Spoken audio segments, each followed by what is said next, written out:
أعوذ بالله من الشيطان الرجيم بسم الله الرحمن الرحيم قال موسى لقومه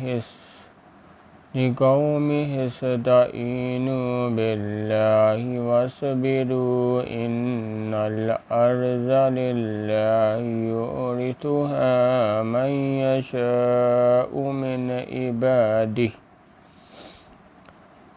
والعاقبة للمتقين۔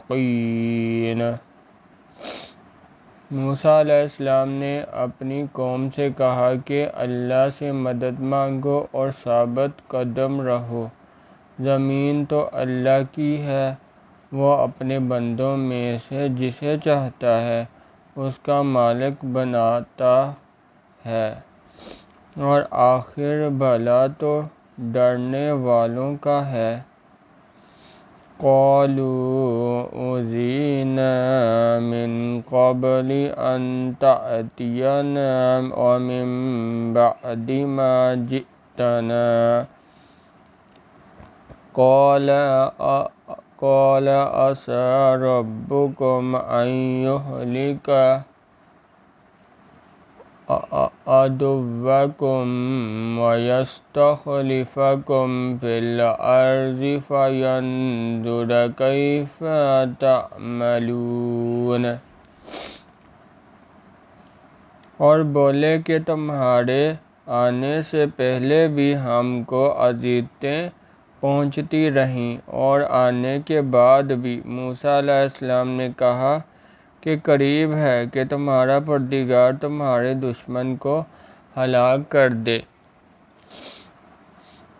اور اسی کی جگہ تمہیں زمین میں خلیفہ بنائے، پھر دیکھے کہ تم کیسے عمل کرتے ہو۔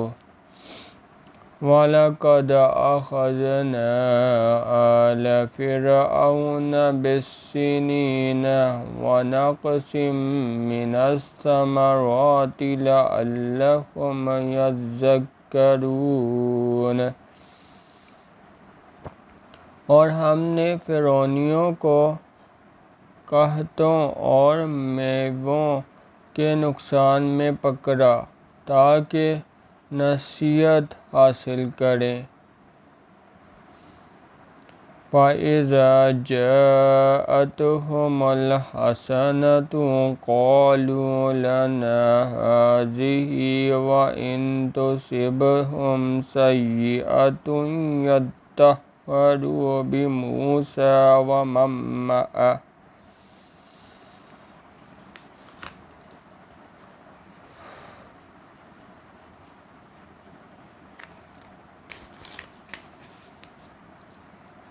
أَلَا إِنَّمَا طَائِرُهُمْ عِندَ اللَّهِ وَلَٰكِنَّ أَكْثَرَهُمْ لَا يَعْلَمُونَ۔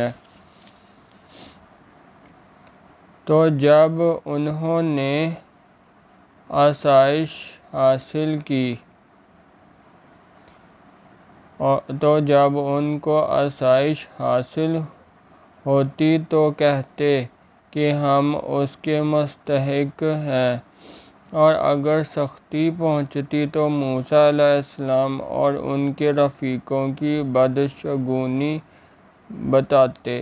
دیکھو، ان کی بدشگونی اللہ کے ہاں مقدر ہے، لیکن ان میں سے اکثر نہیں جانتے۔ سبحان اللہ والحمد للہ ولا الہ الا اللہ واللہ اکبر۔